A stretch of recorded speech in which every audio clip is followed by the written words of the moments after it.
Welcome to episode 94 of In Touch with iOS, a podcast that talks about iPhone, iPad, Apple Watch, Apple TV, and related technologies, plus tips, apps, and gear. I am your host, Dave Ginsburg, and my co-host, Warren Sklar, is here. How you doing, Warren? Good evening. I'm good. Hopefully you're good as well. Yeah, we're hanging in there, and I am absolutely thrilled to have a guest this week, Mr. Barry Fulk, IT professional, mobile extraordinaire, and he's a podcast enthusiast, I guess I would say too, Barry. How you doing, Barry? Very good, thank you. Good to see you, David and Warren. Great to be with you guys tonight. Yeah, great. And I see, everybody's going to see it in the Facebook because we are streaming live here on Facebook for during the show. You have a bit of wine you wanted to share. Well, I want to thank you again for these glasses that you gifted to me. It was really nice. But as you and I are both baseball enthusiasts, you are definitely the Cubs fan of the group. I wanted to share a championship bottle that came out Chicago Cubs 2016. So I'm going to open this up and share virtually share while we're podcasting. Well, virtually, sir. Yeah, that was a fine year, I must admit. Indeed, it was. So the Chicago Cubs winning the World Series that year, and you get a nice bottle to do that. It's so a little Foley work for here while I open it up, right? Mike LaPlante's going to like this. He got some wine going here. Absolutely. What kind of wine is it? Daniel Sullivan wants to know what it's called. Yeah, this is a red blend. Okay. Let's see if they give me a breakdown. No, they don't. Yeah, it's just a red blend. But it was available at a place called the Downers Grove Wine Shop, which is west of Chicago. A really good place. The owner at the time, she was really an expert in wines. And she called me up. She's like, hey, I was able to score a small batch. Are you interested? And I'm like, well, yeah. Nothing else. This bottle will be a great collector's item. So nice. We'll see how the quality of the wine is soon. Well, all right. I don't know if the Cubs are going to play this year, but drink to them.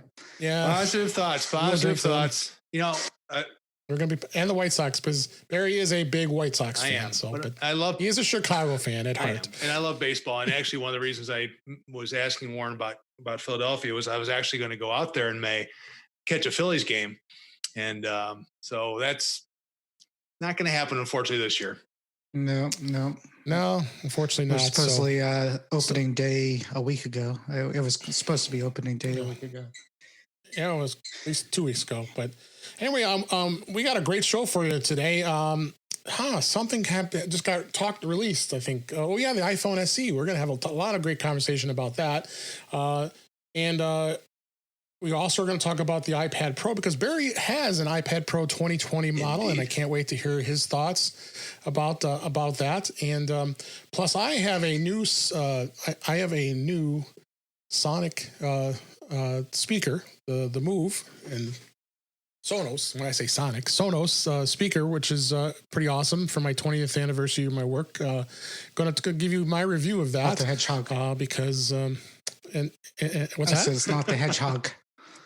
Sonos the hedgehog. No, it's not the hedgehog. Sonos the hedgehog. No, it's not the hedgehog. And then people have been giving me some razzing. Well, you're not buying an Apple product. I'm like, well, it still works with Apple product. So we'll get into that. It's free. So.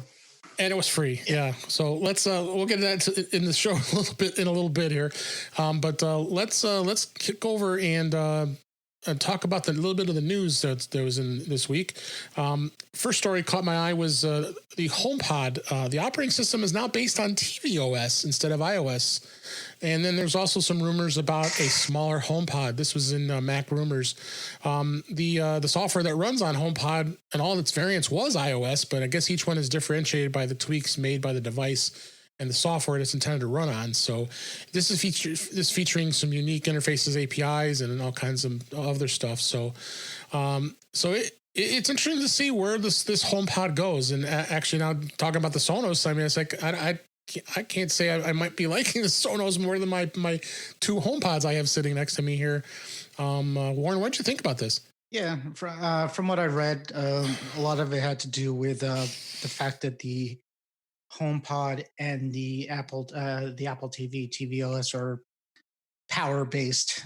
They're always plugged into like full electric power, and they were saying that caused them to change things around and tweak it that way, where iOS devices were more, based on battery consumption, things like that. So maybe they could do more with that.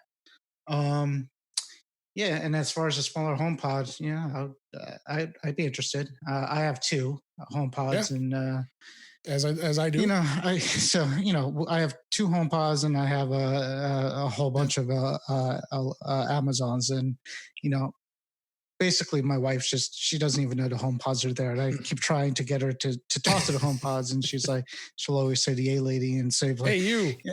and the thing is, that when she says the A lady and wants to play music, the A lady does a good job and it sounds fine. So for her it's fine. So, um, but yeah, no, I'm definitely people been asking for a cheaper HomePod, so we'll see what it is. Yeah. See what it is. Barry, what'd you think? You have HomePods, I assume. Yeah, right? actually, I'm just a single HomePod family, but it's not crazy like us. No, and part of that is a cost factor, and to what Warren was saying, similar situation where you find people in the house use each device differently, and I'm a huge fan of Siri. I've always been, partially because of the watch, and it works so well and accurately with the watch. It's my go-to device, and Warren, to your other point, the sound quality on the HomePod can't be beat. The Amazon Echo is a good device. It's certainly quick and easy to use. And I know some of the higher end ones have decent sound, but you really just can't beat the mics and the speaker quality in the HomePod. So I'm looking forward to this newer, smaller device, because then if it comes in a good price point, I'd say 149, something like that, I'd definitely pick up one or two. And I'd be curious if they're also leveraging the fact that they might have more spatial awareness. So I know with two, it gets some really great stereo, but if we can do more like a 5.1 effect, I think that would be a killer reason for me to buy two or three or whatever it's needed to make that happen. So let's see what that comes out. Yeah, for sure. Next story caught my eye was Walgreens is now with the pandemic going on right now. They are giving 3% cash back when you use your actual physical Apple Card in the drive-through through the end of June. And Apple sent out these emails to the cardholders. I'm a cardholder. I'm sure all of us here are, and you can use this in the Walgreens, and which I think is great, because usually when you use a credit card, it's only 1% cash. Now you can get 3%. I'm seeing a trend here. I'm wondering if some of the other retailers are going to follow suit with this as things go by. What do you think, Barry? Yeah, I definitely think Apple's being aggressive, and certainly I like to think a positive way, seeing how they can make a more positive experience during this pandemic. The question I have, and I'm not sure if Dave or Warren, do you know what the cash back percentage is if you use the contactless, if you're using your watch or your phone? It's usually 3% with Walgreens, if depending on the item that you purchased, but everything else is 2%. Yeah. So I mean, that's definitely a positive.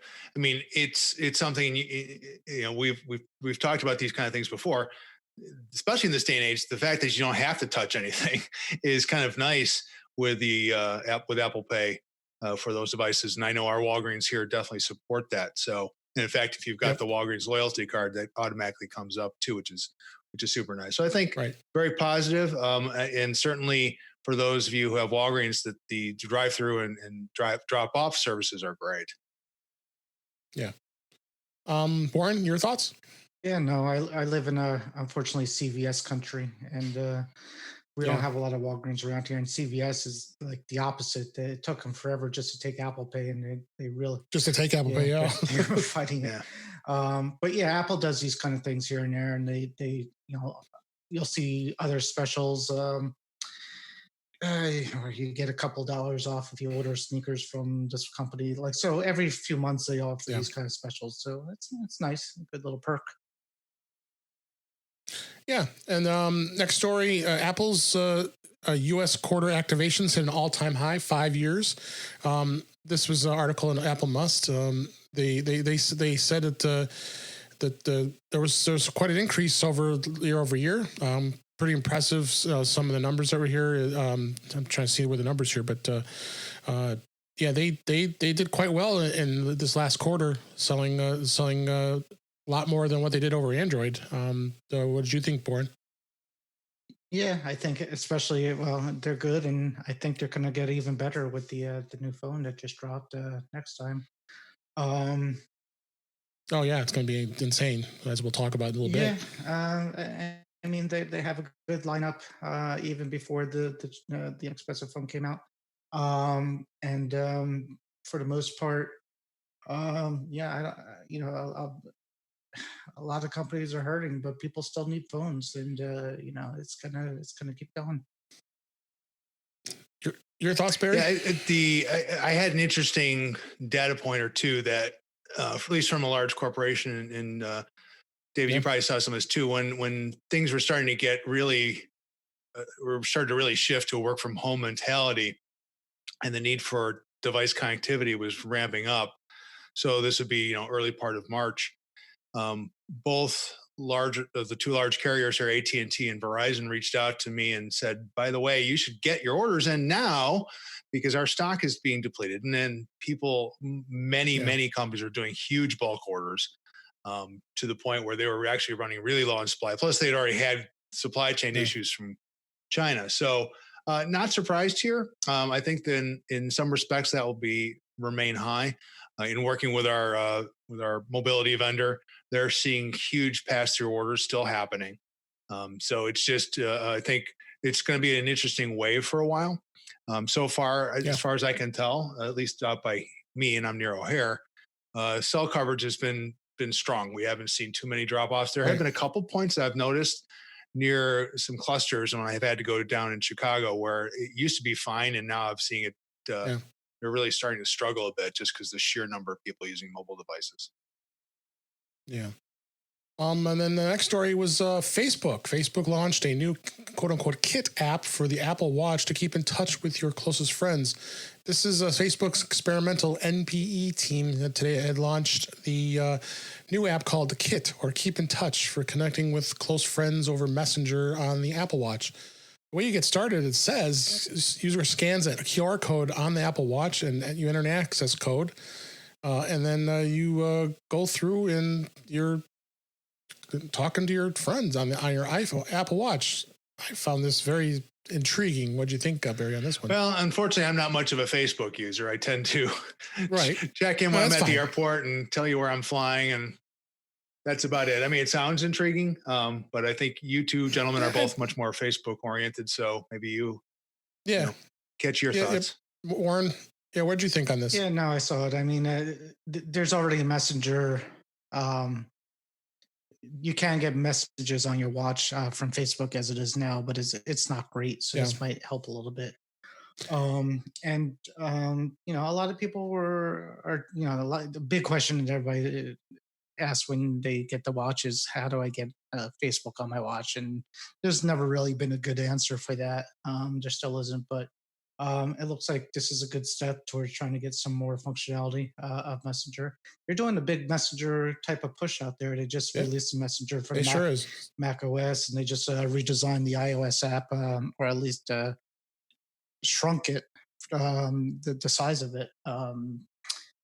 Went to like 77 megabytes from something else, and so they're doing some work, which is good. And the other thing they just released is something. It's sort of like it's on the article, but it's going to be like almost like a private communication channel between you and a friend or a spouse or something like that, which is supposedly rolling out too. So they're doing a couple of good things, I guess. I haven't played with it. I didn't even know how to get it, so maybe I'll play around with it. Yeah, I saw this. I thought this is something to talk about and interesting to look at. The last story we have is this actually came out today as we record this. This was on The Verge. You can now activate your Google Fi via eSIM on the newer iPhones, because before you had to get a SIM actually from Google with the Google Fi in order to use this. And this is still, I think, probably still pretty new for Google, but it can. But they're saying it can be activated via eSIM if you so choose. This means you'll be able to get your Google Fi number on your iPhone, and then in addition to your other numbers, so you can do dual lines. So you can do a SIM and an eSIM. That's kind of how I do it. With I have Mint Mobile and I have T-Mobile, and then if I want to have dual SIM on my iPhone 11 Pro Max, I do that. But this is interesting. I'm glad that Google finally gave into this, because I always wanted to use the Google Fi service. I have an old Pixel 2 XL that I had activated on there, and because those phones obviously were eSIM. So, what do you think, Barry, on this one? Yeah, this one I found really intriguing, and I'm a huge fan of eSIMs. And Dave, you and I talked about this last year because we both were traveling internationally, and I think we both went T-Mobile on our eSIMs, if I'm not mistaken. Yep. And there's a huge benefit in T-Mobile in general internationally. They're very cost friendly, and then the ability to go into most countries, and certainly Europe now, which they don't have roaming charges like you used to. You get one SIM, and most stores will sell you something really cheap. I mean, I forget what I got. Like it was 40 gigabytes for like $10 US. I mean, it was amazing. Right. And so because I had that, I could still, I love the dual SIM functionality because everything would still come in through my main primary number, but the data was pulled off the local SIM and local carrier. So I think for Google Fi, it's be really an opportunity, I think, again. And this, from my understanding, it's very favorable data rates. You only pay what you use. Yeah. And I would say this is a really good entrance for Google to get in there. Now, always a little bit curious to see what Google might do with some of that data. But I think, for someone who travels occasionally, this is a great opportunity. Yeah. Yeah. So, Warren, what do you think? Yeah, pretty much the same. The eSIM came in handy for me when I traveled to Italy last. I did one of those global eSIMs, which was a little more expensive than some of the others, but it wasn't expensive as using at the time I have Verizon. Of course, T-Mobile would have been better. Google Fi, my nephew has it. He loves it. I know when it first was available to the iPhone, it was kind of a mess. You had to use the app to even use it on an iPhone. So this is like kind of getting to where it's actually tempting to try out without, having to jump through hoops to get through it. The data, the plans are kind of weird though. They're still not unlimited. You still pay for a certain amount of data. It's a cheap rate, but it's not unlimited. Yeah, it is. Yep. It is. So that's the news we saw for this week. Let's get into our topics for this week. And we always start off with beta because Warren always has a beta discussion to talk about because he's on beta on every single device that he owns. There's not much going on. Well, they had the second betas. The second beta came out. If it has anything is another story. What was you saw? I saw nothing. At least what they described or what it does. This sounds like this is just going to be a very small incremental update once it comes out. I didn't notice any changes in iOS or iPadOS, to be honest with you. Yeah. The macOS beta came out today, and that was the same, except it has this battery health feature, which is kind of the same, not the same, but similar to the iOS battery health. Similar.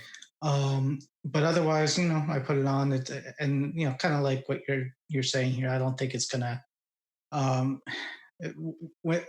And Barry will know this too, but and so will you. But as WWDC gets closer and they release iOS 15 or 14, we're on 13 now. Yeah. So when they release 14. They try their best to have a final. They don't want to end up having to patch the last release of these devices. So they try to get like a really polished final version of the operating system. So that's what they're going for right now. Yeah, agreed. It just seems like this is their last, like you're saying, super solid release before it comes out. I haven't seen any features as well, but I'm glad to see that they're doing a couple. And I would expect this to probably come out towards the end of May, and I assume it's going to have anything that might have feature-wise from the iPhone SE is already baked in. Right. So the only other thing I can think of is it'll probably have some features that'll help with the Magic Keyboard, which we'll talk about in a minute. We will. And did you notice anything with, I know WatchOS had an update too. Didn't it have a beta version? And I didn't notice any. No changes on there either, right? Changes that I noticed, no. Yeah, beta has been quiet. That's probably a good thing. Exactly. We'll be waiting for iOS 14, start talking about that. And then once that comes out, you'll definitely be hearing more about that on the show. And we will definitely have some discussion about it. So the other announcement that we had was the fact that Apple announced the iPhone SE yesterday as we record this.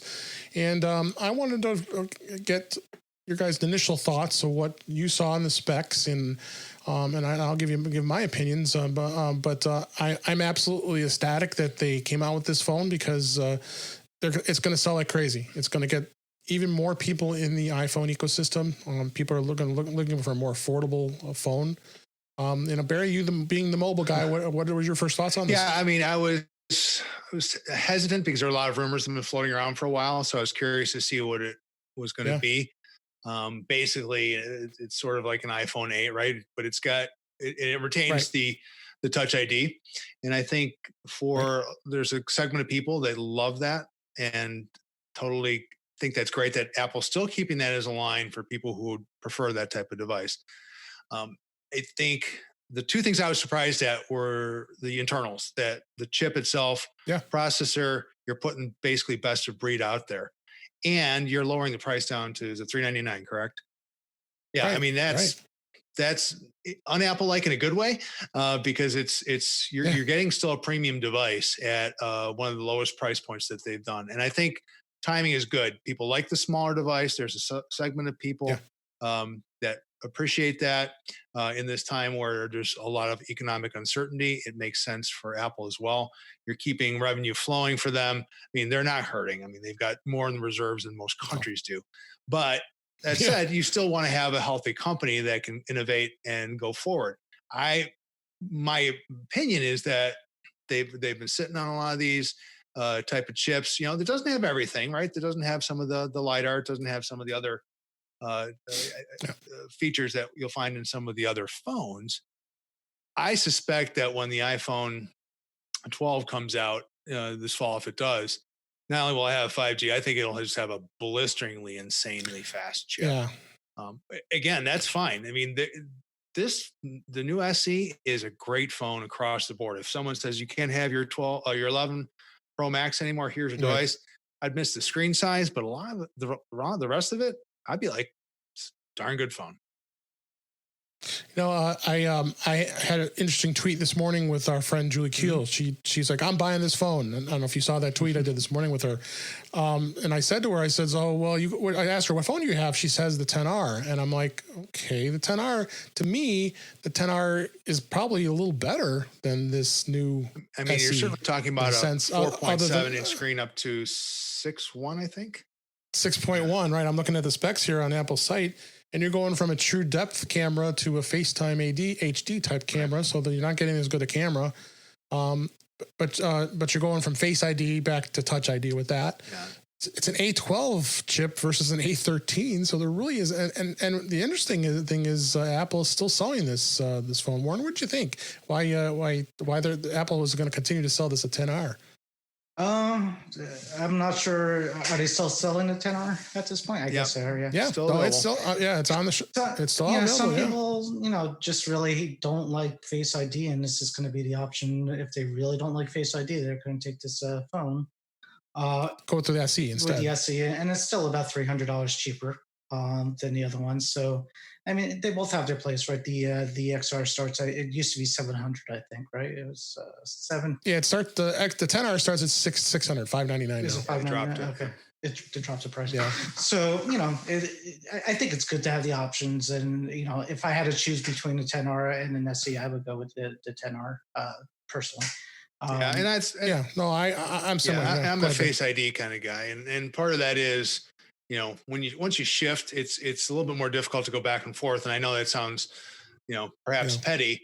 I agree, but I still have a lot of 8s in our environment, so I do handle them. And it's like, and I'm just used to swiping up, and it's like, oh, and that's fine.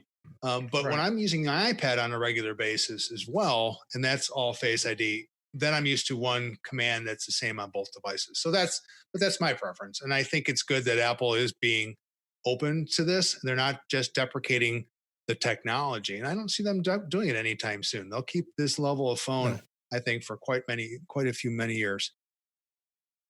Yeah, and it seems like it, because they kept the 7 and the 8 in the market for a while.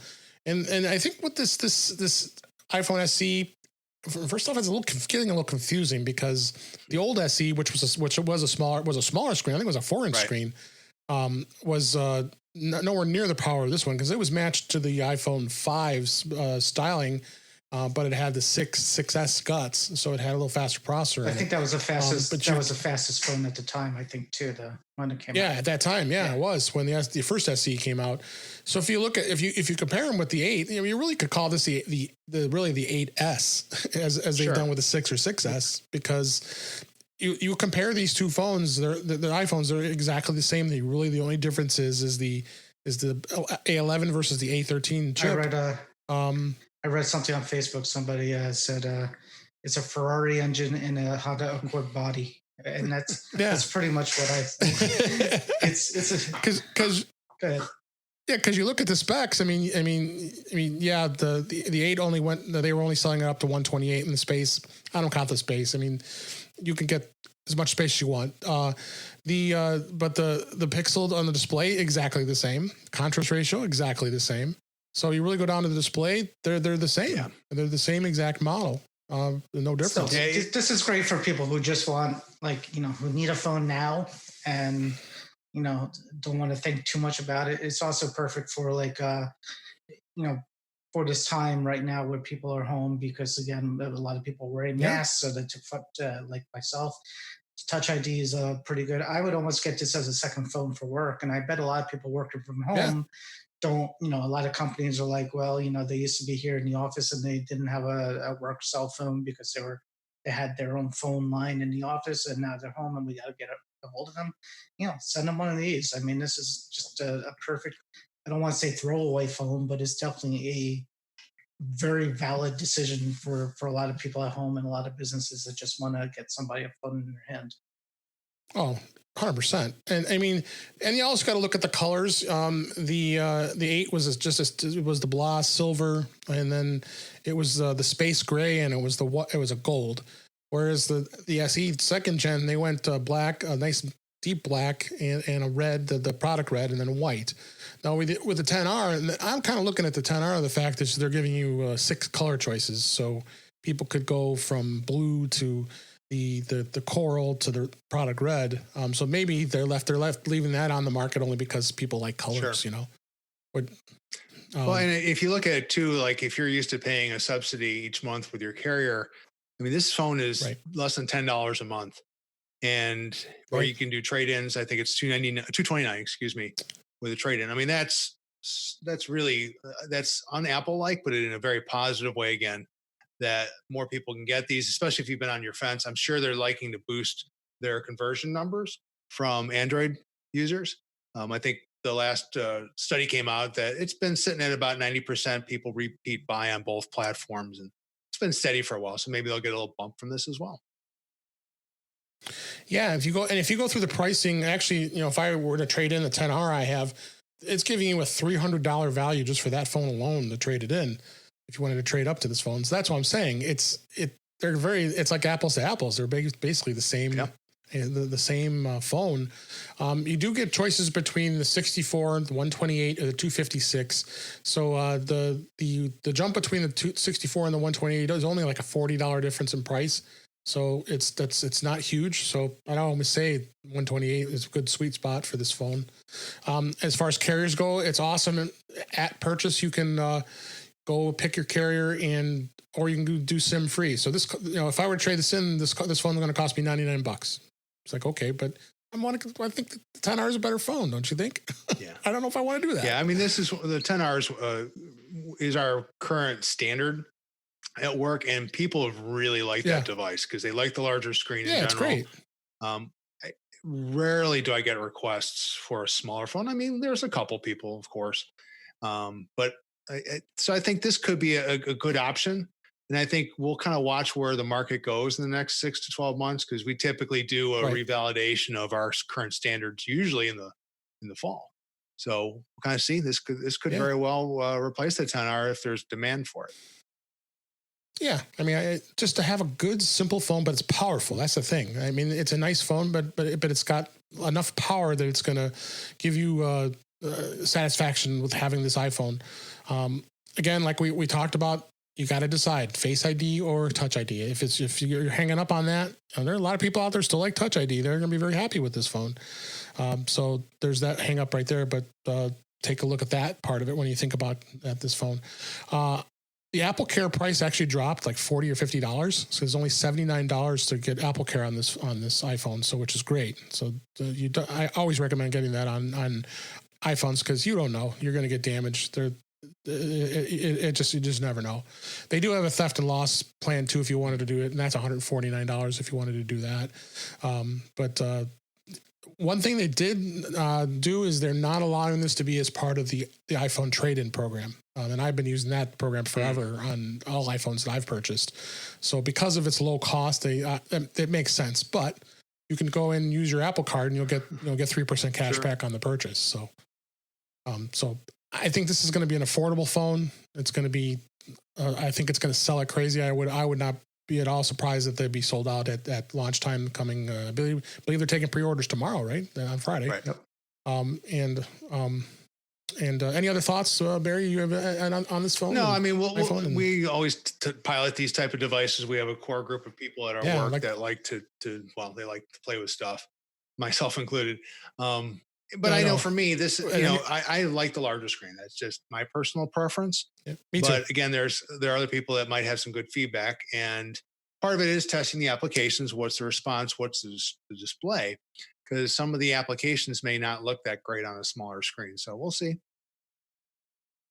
And Warren, any final thoughts on this, on the iPhone SE? And no, I mean, it doesn't really have anything, that's shocking. The only thing it has that is interesting is it has a Wi-Fi 6, the AX on it, which is kind of cool. And it has the ultra wideband LTE, or faster LTE. So I am interested in Wi-Fi 6. I still don't have a Wi-Fi 6 router because I only have one Wi-Fi 6 device, which is my Pro Max phone. Even though I have two brand new MacBooks that still don't have it, which is kind of... Even the Air 2020 doesn't have it? Nope, still the same Wi-Fi 5. Really? It's crazy. Okay. And go ahead, sorry. No. So I think I would just want to see how fast I could get speed-wise, and then that would be it for a one-time fun party thing. But that was, that's about it. So only other thing I just thought of it, the hang up is what potentially could be is 5G. This phone does not have 5G. No. How important is 5G? And we're going to go under the assumption when the iPhone 12 comes out, that's probably going to have 5G, but there's very little 5G coverage going on around. Exactly. And that's a lot of that's been halted or at least paused for the time being. Right. So, I mean, I would generally agree with you that I think the next iPhone, the flagship model, will have 5G.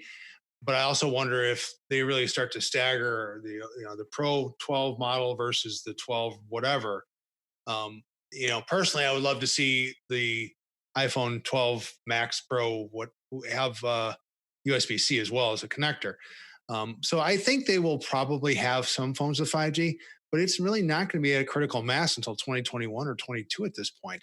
4G LTE / 5G evolution, whatever nonsense AT&T calls their thing. The speeds are good, right? And in terms of power consumption, in terms of cost, 5G is yet to be really proven as a necessity. Now, there are some arguments that with us working from home and the lack of latency on video conferencing could be a good boon to 5G out there. But that's really yet to be seen in the broader spectrum of usage. Okay, it's still all right. To release a phone. My thought is to release a phone this late without it. It's not a great look. You say it's not going to be ready for a few years, and that's true. But for people who hold on to their phones for a few years, eventually they're going to be missing out. They'll have the FOMO of not having a 5G phone when 5G kind of rolls out. It's always good to, faster is always better, but it's not like the phone's going to be useless, but eventually it's going to be phones that could only do 3G, like the same situation of the 3G and 4G and LTE is, if you're stuck on a 3G network, you eventually have to upgrade. So it would have been nice, but with this price point, I don't think it was going to be possible to do it. Yeah. All right. Well, the pre-orders are tomorrow as we record this on April 17th. Pricing starts at $399. Bargain. If you're in the market for a new iPhone, I would jump on it. See what you do and grab one, and we'll definitely be hearing more from other folks once they get them in their hands. A lot of the reviewers will be checking it out. I'm sure I know Renee Ritchie will be checking it out, and they will be and others. So we'll be listening to see what their thoughts are once they get them in their hands. I mean, we could talk about all the specs and look what it's at, but you want to get it in your hands, and that's the hard part because the Apple stores, of course, in most of the world are closed because of the pandemic. So it'll definitely be interesting to see where it goes. So let's switch gears here a little bit, and the iPad Pro.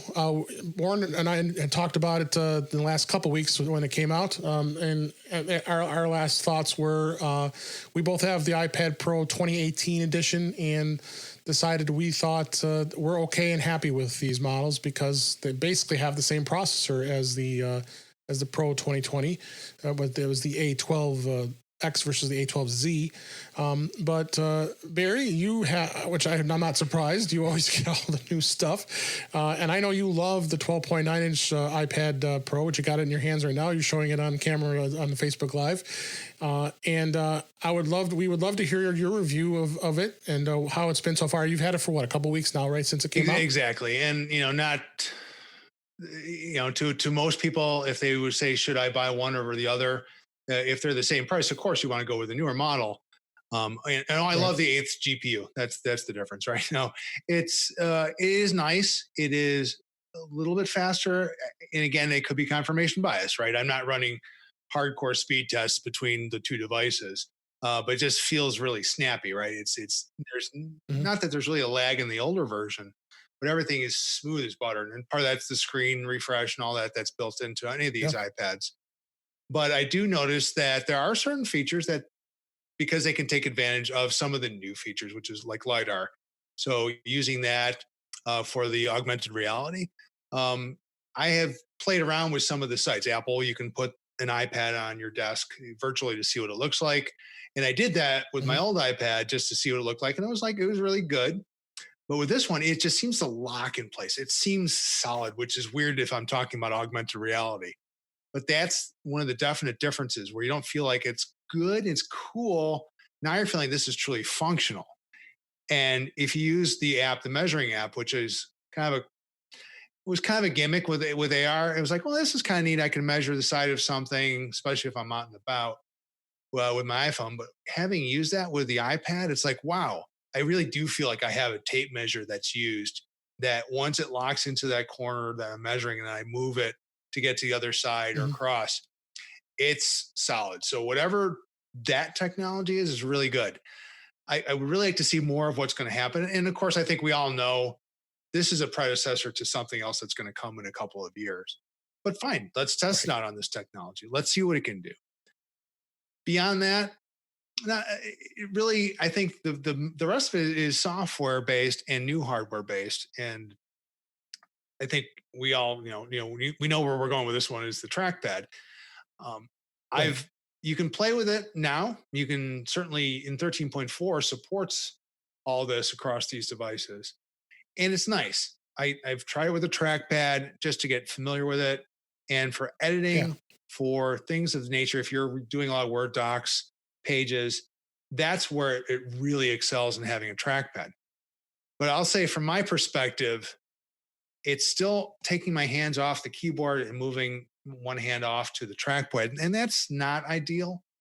But having the built-in keyboard trackpad combination with the new Magic keyboard, that's what I'm really looking forward to, because then it's more like a MacBook. And I mean this in a positive way, that the trackpad is right there, right? It's at my thumbs.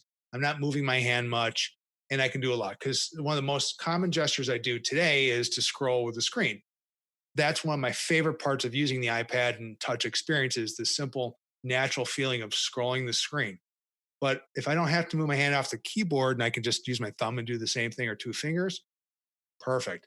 I think that's going to give me a real boost in terms of productivity. I think from a work perspective, this is one of the last final hurdles. There's always that legacy applications that I can't control. Yeah. One of the last user hurdles of making a single device be the work experience for the iPad. So that's my quick review in a nutshell. I mean, 2 weeks later, I'm loving the device. It's absolutely rock solid. But if you have an 18, I really wouldn't say get a new one. Yeah. I would say get the new keyboard. And Dave, I know you're going down that path, and I'd be really curious to hear your feedback once you get that in hand. Yeah, and then just before we get to the keyboard, I wanted to get your thoughts on as far as iOS in itself. You pretty much are in iOS most of the time. You don't use a Mac much. Correct. Do you? Yeah. I mean, if I'm doing work things, so even like our call now, I've got a Mac because I've got 3 screens going here, but my iPad's what I'm still using for our show notes and messaging and so forth. Yeah. And since I do travel a tremendous amount, the iPad's the only device I bring. The iPad is more for driving larger screens, doing larger, spreadsheets, things of that nature. But I'm really feeling that just even the experience of using the trackpad in Numbers or Excel makes it a little bit easier to navigate. Again, it's reducing the friction from a user experience to the point of going, well, I don't think I need to carry my MacBook on certain trips. If I think, if I'm gone for like a week, I might grab it. Any short trip, I don't. So this is really, I think, going to be the next step. But then it's just like anything else. And we can go back to the Steve Jobs quote of the Mac being the truck and the iPad being the car. I think that's great. Let's give choices. We go back to the SE. You want Touch ID, you've got the SE. You want Face ID, you've got these other phones. You want the Mac, you want the iPad. Apple's hitting on all these choices and all their cylinders. And I think that's the great way to go. It would be wonderful. We could say, well, we just have one device for everybody. I don't think that's the way, especially if I look at the younger generation of the workforce. They want choice, they want portability, and this is what they're getting. Okay. I can tell you that both Warren and I decided to stay with our 2018 model, and we both purchased the Magic Keyboard, which went on sale.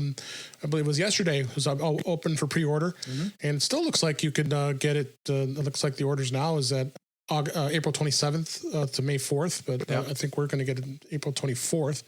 But of course, both Warren and I were lucky enough to have gift cards, so it dropped the price a bit. So that's my one. And I'm curious to know, Barry. I mean, Warren. I already know Warren's thoughts because he will refuse to try a touchpad on the iPad. Right? I am not ruining the Magic Keyboard experience. I am just going straight into the.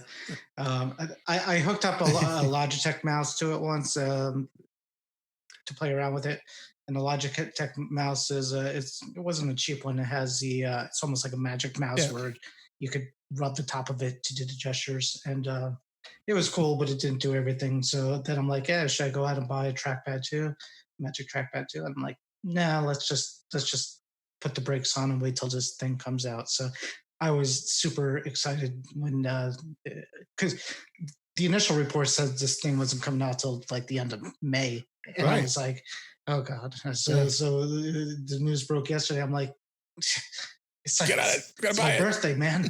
So I got to get out there. So I'm excited. I'm really excited for that to come.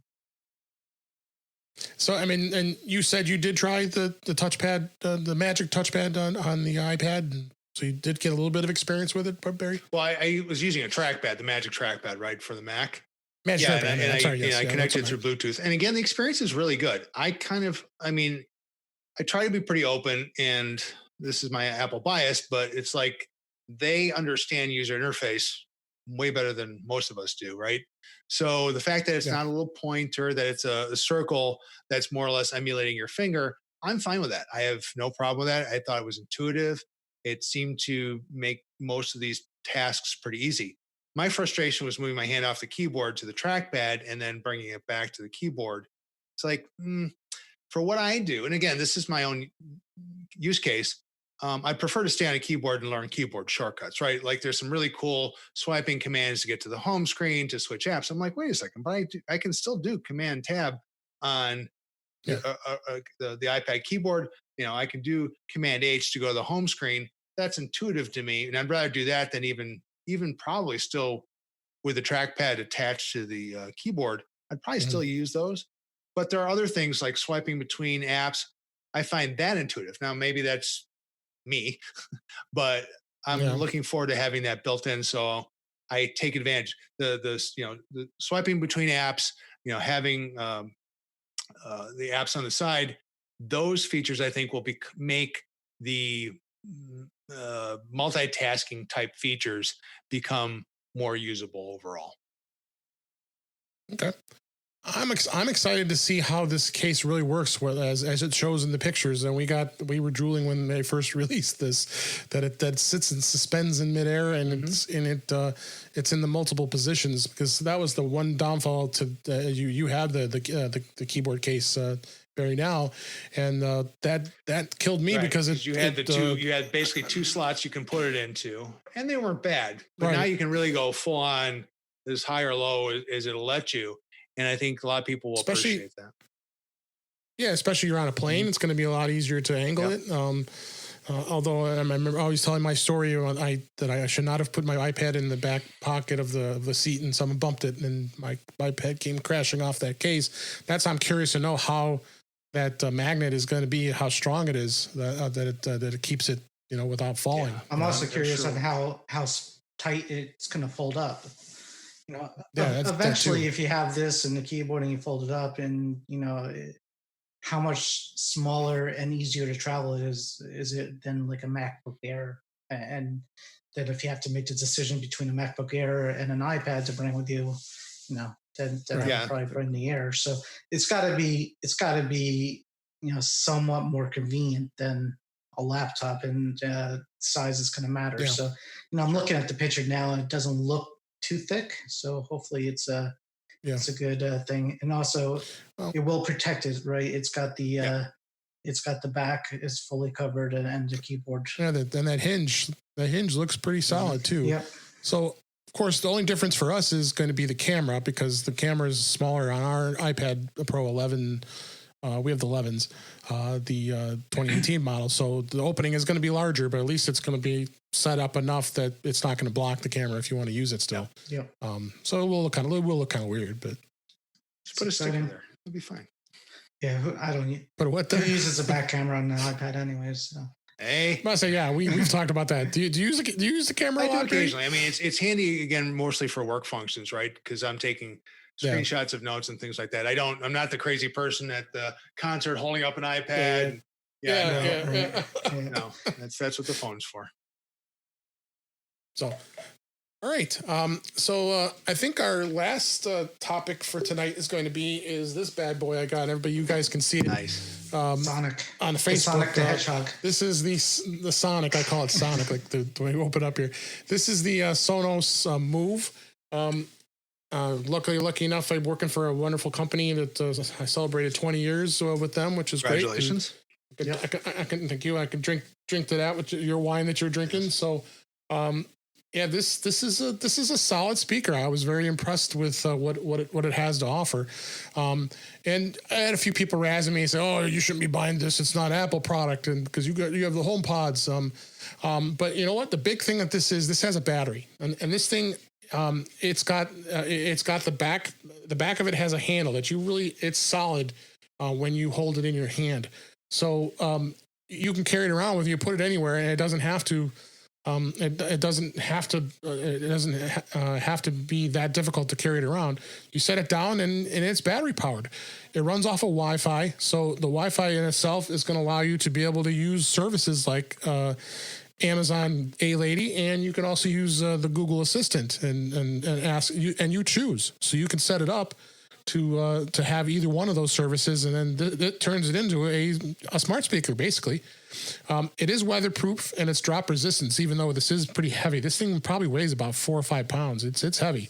But the cool thing is for Apple, it's AirPlay 2 compatible at home, and it's also HomeKit enabled as well. And so every device will work with it. So you even with your Mac, with your iPhone, iPad, any iOS device, it's going to work. other great thing that this thing has is it has the fact that you can use it with Bluetooth as well. So if Wi-Fi isn't available and it's not on the it's not available, then you convert it to a Bluetooth speaker, and then of course you've got your devices already hooked up to it via Bluetooth. Then you got sound. Speaking of sound quality is amazing. I do like the HomePods. They are nice, but the fact that I have this able to bring with me anywhere is awesome. And so I want to have really good sound with me and not have a bulky speaker. This one is really good for outdoor and indoor listening. And so really good setup. It was real simple, easy to set up. Sonos is known for having their great app. So they have an app on the iOS. So really easy to set it up. You can set up any of your Sonos devices in here as well. So if you have any Sonos speakers that you have, very easy to use. All the apps, I went nuts. I wanted to set up just like all the crazy amounts of apps in here. So I've got like TuneIn and AccuRadio, Amazon Music, Apple Music, Audible, Google Play Music. I can keep going. SiriusXM is available, radio.com, Stitcher. So Pocket Cast is even available for podcasting. So it all has that control within the app, and I can initiate the listening of any of those sources in there. In the room, you set up rooms. It gives you a place to set that up. Easy to search for different things on those apps. If you're looking for a specific song or artist, it's got it built into the app, so you can hit it right away as opposed to having to go into the individual apps. So you just set up an account. You set up the system. Real simple, real easy. Nice. The big thing is it's pricey. It is pricey. So if you're in the market to look at the speaker, the Sonos Move, it's called Sonos Move. It starts at it's $399. So that's the one thing. If you're on a budget, that might be a little tough to jump in on there. Bear, what'd you think? No, I mean, I think it's on par with the HomePod in many ways from what you're describing from a quality perspective. It's got the feature sets. Yeah. And I think because it's AirPlay 2 compatible, it works well with your devices. And why wouldn't you want that? I love the portability factor. I think that's fantastic. That's one thing you've seen this. I mean, this is great. And I think a device carry, and that's going to be that type of quality needs to have some heft to have good sound quality. Right. I mean, the HomePod is a good example, but the HomePod is tethered to a power cord. So that's where I think this is a really sweet device that would fit in well with any environment. I haven't gone down the Sonos route only because I probably would jump in. I wasn't expecting to either, but you can't not twist my arm when I get a free, a nice free gift. So, but I think it would definitely be something that if I needed a speaker, for something that's portable around the house, I would 100% look into something like that. Yeah. This is, I'm showing this on camera so the guys can see it in Facebook Live. This is the charging ring that the Sonos Move pops into. It has 10 hours of battery life. Nice. So it'll last you a full day, pretty much a full day's worth of music. Dave's dance party it is. 10 hours. Yeah, I'm bringing it over to your event that we'll be talking about in a minute here. There you go. It is a really solid device. Have you looked at any of the Sonos stuff, Warren, at all? I have a Sonos One speaker that you do? That okay. I won in an auction, and it's fine. It's great. I love I like the fact that you could Bluetooth to it, you can AirPlay to it. The Sonos One has I'm sure this thing does too, but it has the A-Lady integration. It also has it does. Hey G-Lady in there too. So it's got a couple of that. So it does both Google and Amazon. So does the Sonos One. And the portability thing is kind of cool. They don't even sell them anymore. I have Amazon Echo Tap, which is it's sort of a really cheap version of that, but it's basically has a charging ring and it's a battery, and you could take it with you. So it's great. When you're dealing with streaming service, I think Apple was kind of like, let's not make our speakers too portable because, it kind of depends on the internet to kind of work, and you may not be near the internet. So that might be something that the new HomePods might do differently because other people are doing it too. But no, I found their app is pretty good, but when things don't work, they really don't work, and I had to play around with the app a little bit. So, but yeah, I like some of the stuff. It sounds pretty good. All right. So we'll put links in the show notes so you can see what this is all about. I definitely recommend it if you're in the market for a speaker, you want to spend a little extra money but have the portability. I think the key of that is portability and battery. This is definitely for you. And you're like Barry said, you're not like with the HomePod, you're locked to a power cord. You got to plug it in. So, and it can't be really used outside. You really shouldn't be with the HomePod. Whereas this is solid for that as well. So, did you have any apps that have come across? Well, the Quibi, we talked about Quibi. Did we talk about Quibi last week? Yeah, we did talk about Quibi. Have you? I haven't spent enough time in with it. We probably, if you want to revisit that, tell us what you think so far. So I downloaded it and I found a T-Mobile offer, so I did that. Good. And I watched one show. I watched the Chrissy's Court, which was cute. But that was about it. Silly. And I flipped. Her husband's on like every other episode. Yeah, and I flipped the John phone. Legend. I flipped it from top to change the views. So. Right. Yeah, it's neat.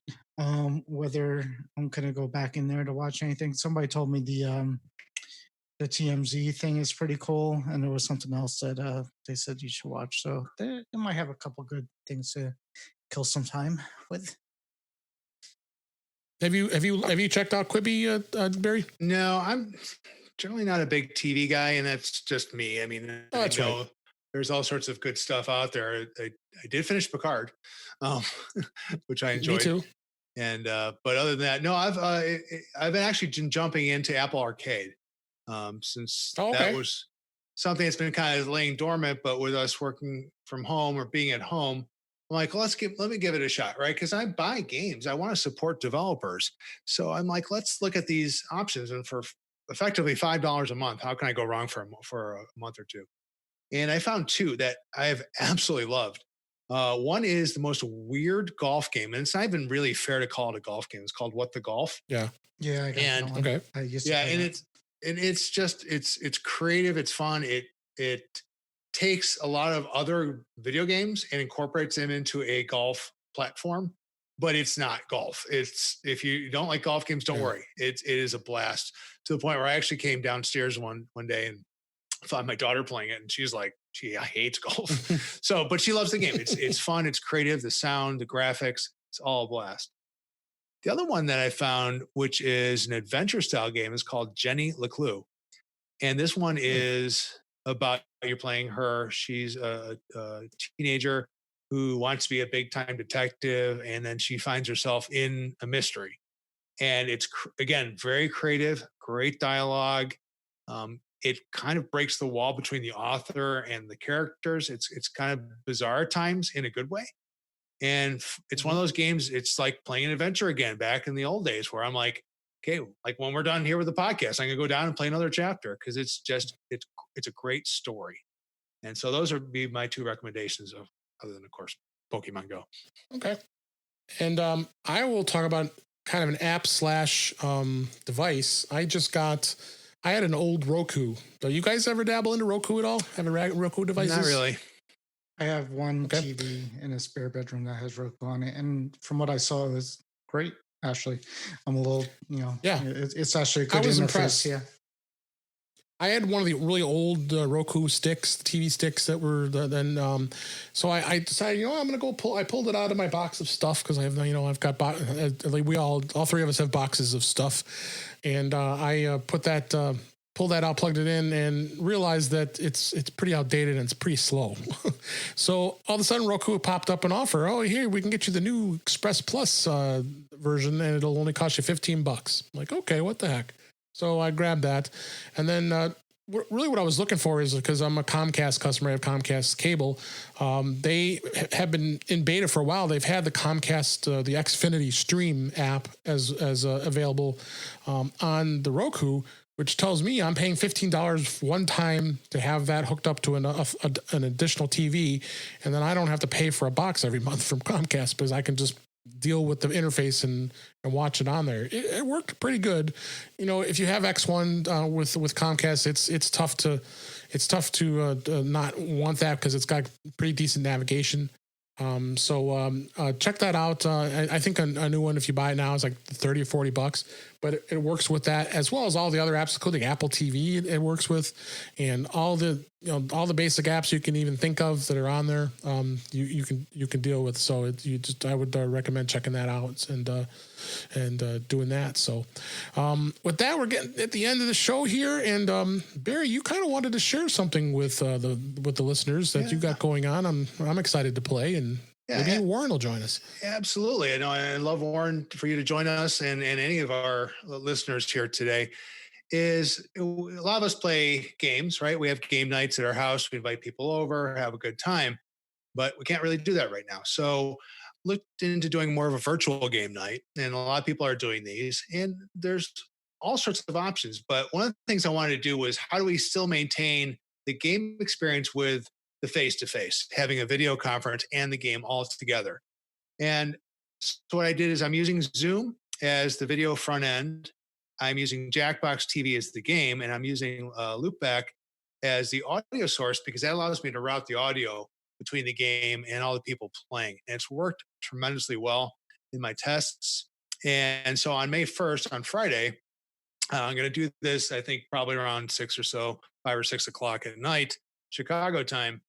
And I can have 100 people join on Zoom. Yeah. So basically, all you need to do is ping me on Twitter. Just send me a DM at FulkB, which is FULKB.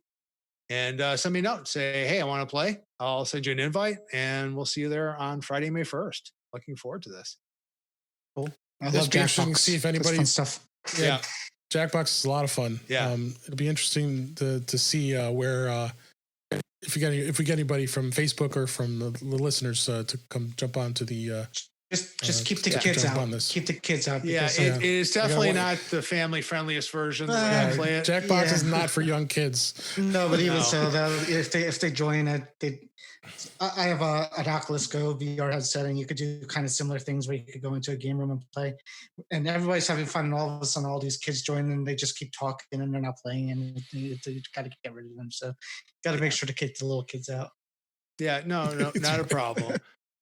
But no, it is a lot of fun, and it's a nice way to keep in touch with people. And I've been, this is the 5-year, or really 6th year coming up for the Midwest Mac Barbecue and MacStock. So I'm going to reach out to some of those people that I found my original invite list for the barbecue, and I'm like, I'll just send some emails out, get some new people on there. I think it'd be a lot of fun. I'm on the list. Thank you. You are on the list. You were the first invite. So I just want to make sure, people have a good time, and we can provide different ways of doing this. It's really just there for us to have a good time. Yeah. Cool. And it'll be a lot of fun. And you just mentioned MacStock. We had some sad news with everything that's going on in the world of the coronavirus. Unfortunately, Mike Potter and our good friend had to cancel MacStock for this year in 2020. But he's bringing it back in 2021. It's going to be 3 full days, which I'm super stoked about. So that's going to be a lot of fun. So we're going to have like a full Friday, Saturday, and Sunday. So we have to take day off on Friday to have some fun. But I think that's going to be a lot of fun. And who knows, we may even come up with something virtually as like there is with the Midwest Mac Barbecue here with Jackbox. Who knows? You might even see something virtually coming up soon for MacStock as well. We don't know yet, but there's been some discussions, but we'll see.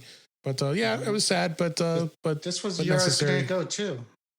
Yeah, right. Warren, we keep razzing Warren, Guy, Cyril, and I keep razzing him. Why aren't you going to MacStock? This was going to be the year. This is the 1 year I got permission to go. Well, because your wife's moving here, so then it kind of just. But you're gonna have to do it next year. Eventually, I'll live there, so I'll there you go. I'll have no excuse. Yeah, eventually you're going to live in Chicago, and that's going to be awesome. So. All right, guys, let's go ahead and wrap things up here. That's a wrap for this week. Please send your comments, questions, and suggestions to our email address, feedback@intouchwithios.com. You can follow us on Twitter @intouchwithios. You can subscribe in your favorite podcatcher, including Apple Podcasts and many others. But better yet, why don't you go to our website at intouchwithios.com, where all the links to all the ways to listen to us are there. I am Dave Ginsburg, and you can find me on Twitter @DaveG65. Barry, where can everybody find you? So Best Bet is also on Twitter @FulkB. It's FULKB. If you do play Pokemon Go, feel free to send me a friend request. Yes. And that code is 5540-4580-7252. And that'll also be. I think you got to put that in the show notes. Yep. Yes, if you're a Pokemon guy, check it out. I think you might got me close here. I might start doing it. You got me real close. And what's nice is that they've really made changes in Niantic, which runs this. They've got several games. They've got Ingress, they've got Pokemon Go, they've got Wizards Unite, the Harry Potter one, and they've really changed the game so you can play them at home. And I think that's really smart. So you don't have to worry about going out and spinning your stops or battling or whatever. And it's just a ton of fun. I mean, I've been playing now obviously for several years, and they keep making adjustments to the game, making it more fun for both the new player as well as the long-term players like myself. All right. So Warren, you're gonna have to start doing Pokemon too. Well, I was going to say for to a while, Warren, and then I stopped. Yeah. I was going to go to Philadelphia. They actually had a safari zone in Philadelphia scheduled for the first week of May. I have my tickets booked. I've got an Airbnb, and so the best I could tell you is next time you come out, if they don't have that, I live about 10 minutes from Sesame Place Amusement Park. Oh, there you go. If you need to hunt Pokemons, that's where they all live. Oh, I went to bet. the mall on there, and it was just like Pokemon everywhere. You couldn't go 5 feet without one. So awesome. There you go. And Well, when you're next not time. doing Pokemon, Warren, where can everybody find you? I do hang out on the Facebook. I do a Back to the Future Facebook group with a couple other people. Talk about Apple stuff, talk about technology. Today we talked about somebody. What did we talk about? And somebody posted a picture of Bill Gates and whether he's evil or not, because he's a philanthropist now, but he's also Microsoft. So, you got to figure that one out. I like him personally, but in any case, so I do that. I'm W Sklar on Twitter that I never check, and I do the show here, and I do the show with you and Guy on Wednesday nights called Back to the Future Go 8 p.m. 8 p.m. Eastern Standard Time. Yes, we have a lot of fun on Back to the Future Go. So, all right, guys. Thanks, Warren. Thanks, Barry. Appreciate you being here. Thanks for listening, everybody. And cheers, and talk to you again soon.